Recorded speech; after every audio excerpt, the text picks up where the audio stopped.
আমরা যারা শহরে থাকি তারা চুল ফেলবো কোথায়? ময়লা ঝুড়িতে ফেললে কি গুনাহ হবে? সালাতে মনোযোগ তৈরির জন্য কি চোখ বন্ধ করে সালাত পড়া যাবে? মানুষ মারা গেলে পরিবারের লোকেরা সবাই যে কান্নাকাটি ও আহাজারি করে এ সম্পর্কে ইসলাম কি বলে? কান্নাকাটি করা কি একদমই নিষেধ? খারাপ স্বপ্ন দেখা থেকে বাঁচার উপায় কি? আমার বয়স ১৪, আমার অনেক চুলই পেকে গেছে। এখন কি চুল কলপ করা যাবে? আমি যে জায়গায় নামাজ পড়ি তার পাশে ড্রেসিং টেবিলের আয়না আছে। আমার নামাজের মধ্যে আয়নার দিকে নজর চলে যায়। এতে কি আমার নামাজ হবে? মেয়েদের পিরিয়ডের সময় কি হাতে গ্লাভস পরে কোরআন তেলাওয়াত করা যাবে? গোসলের পর নামাজ পড়ার জন্য কি আবার ওযু করতে হবে? সাদা চুল ও দাড়িতে বাজারের মেহেদি লাগানো যাবে কিনা? চলুন আমরা তাহলে প্রশ্ন উত্তরে প্রবেশ করি। মাহমুদা খাতুন লিখেছেন, সালাতে মনোযোগ তৈরির জন্য কি চোখ বন্ধ করে সালাত পড়া যাবে? মনোযোগ তৈরি করার জন্য চোখ বন্ধ করে সালাত পড়তে পারেন। তবে সাধারণ এবং স্বাভাবিক অবস্থা চোখ খোলা রাখাটাই হলো সুন্নাহ নবী সাল্লাল্লাহু আলাইহি ওয়াসাল্লামের স্বাভাবিক রাখা। মনোযোগ আমার বেশি সৃষ্টি হয় চোখ বন্ধ করলে, না হলে মনোযোগ ধরে রাখা কঠিন হয়। তো মনোযোগ বৃদ্ধি করবার জন্য আমি চোখ বন্ধ করলাম, এটি জায়েজ আছে। এমনিতে সাধারণ অবস্থাতে স্বাভাবিকভাবে চোখ খোলা রাখাটাই হলো সুন্নাহ। সেলিনা আক্তার, আপনি ইউটিউব চ্যানেল থেকে আমাদের প্রশ্ন করেছেন, আমার বয়স ১৪, আমার অনেক চুলই পেকে গেছে। এখন কি চুল কলপ করা যাবে?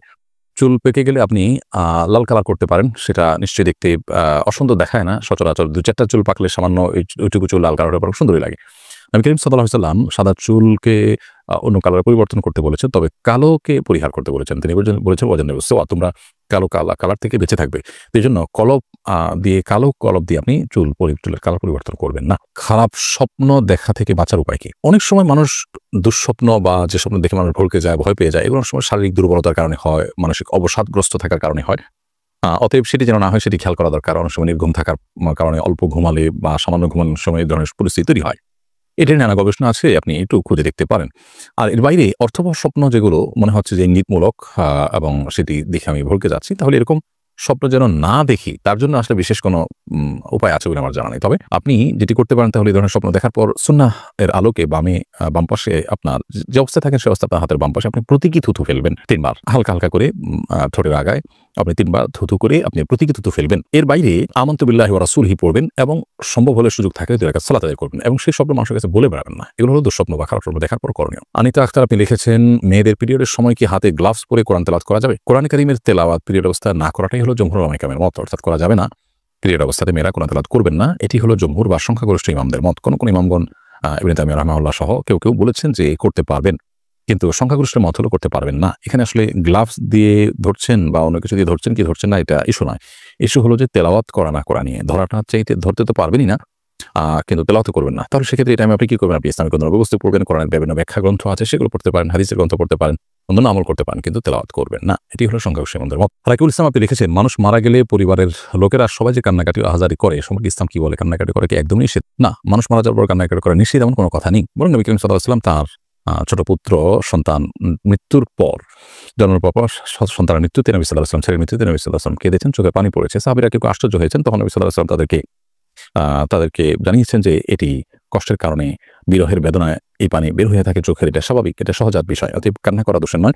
তবে কান্না করতে গিয়ে কেউ যদি সীমালঙ্ঘন করেন, জামাকাপড় ছেঁড়াছেড়ি করেন, আওয়াজ করেন, চিৎকার চেঁচামেচি করেন, যেটা আল্লাহ সুবহানাহু ওয়া তাআলার ফায়সালার প্রতি এক ধরনের বিদ্রোহর প্রকাশ করে বা এই টাইপের কোনো কিছুকে ইন্ডিকেট করে, এরকম চিৎকার চেঁচামেচি করা বা জামাকাপড় ছেঁড়া বা ভাঙচুর করা, আছাড়-বিচার করা বা মালাকুল মউতকে গালমন্দ করা বা আল্লাহর ফায়সালার প্রতি অসন্তোষ প্রকাশ করে কোনো কিছু করা, সেটা অবশ্যই নিষিদ্ধ এবং গুনাহের কথা।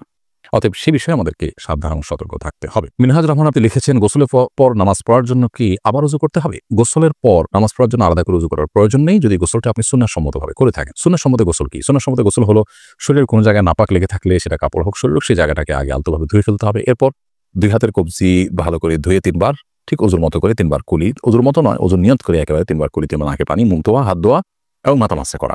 এরপরে পুরো শরীরে পানি ঢেলে আপনি গোসল শেষে ২ পায়ের গোড়ালি পর্যন্ত ধুয়ে আপনি চলে আসলেন। তাতে আপনার ওযু দিয়ে গোসল শুরু হলো, গোসল শেষ, ওযুর শেষ কাজটা পাও ধুয়ে আপনি বের হয়ে চলে আসলেন।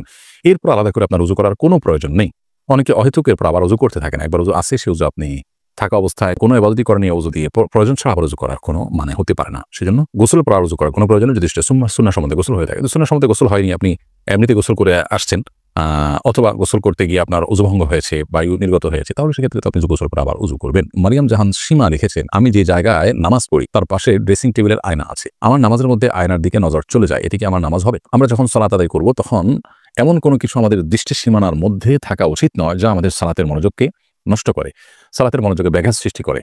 অতএব আমরা যখন সালাত আদায় করব, ঠিক আমাদের সামনেই যদি আয়না থাকে এবং সেই আয়না যদি আমাদের চোখ পড়ে, অর্থাৎ আমাদের দৃষ্টির সীমানার মধ্যে থাকে, তাহলে সেক্ষেত্রে সেটা অনুচিত হবে। হয় আমি তার ডানে বামে এমন কোনো জায়গায় দাঁড়াবো যে আয়না চোখ পড়বে না, অথবা পেছনে দাঁড়াবো যে এত দূরে চোখ যাবে না, অথবা কিছু দিয়ে আয়না ঢেকে নিব।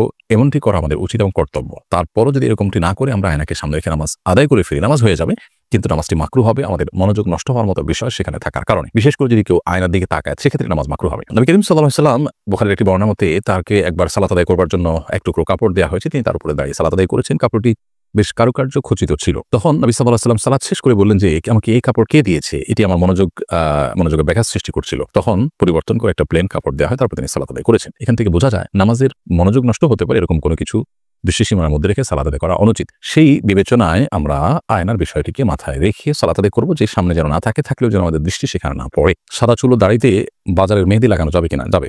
বাজারে যে আর্টিফিশিয়াল মেহেদি আছে লাগানো যাবে, যদি এটা উপর দিয়ে মনে হয় যে আলাদা প্রলেপ তৈরি হয়, তারপর এটি লাগানো যাবে, কারণ এই প্রলেপটা আসলে কেমিক্যালের কারণেই মনে হয়। আপনি ইমরান খান, আপনি লিখেছেন, সিগারেট খেয়ে মসজিদের ভেতরে যাওয়া যাবে কিনা? আমাদের গ্রামের অনেকে সিগারেট খেয়ে গায়ে দুর্গন্ধ সহকারে মসজিদের ভেতরে প্রবেশ করে। তাদের পাশে যারা থাকে তাদের অনেক কষ্ট হয়। এ বিষয়ে দয়া করে কিছু বলবেন।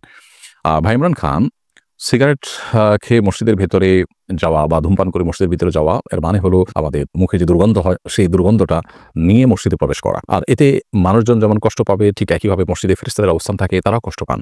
নবী করিম সাল্লাল্লাহু আলাইহি ওয়াসাল্লাম বলেছেন, তাতাআদ্দাল মালাইকাতু বিমা ইয়াতাআদ্দা বিহি বানু আদম।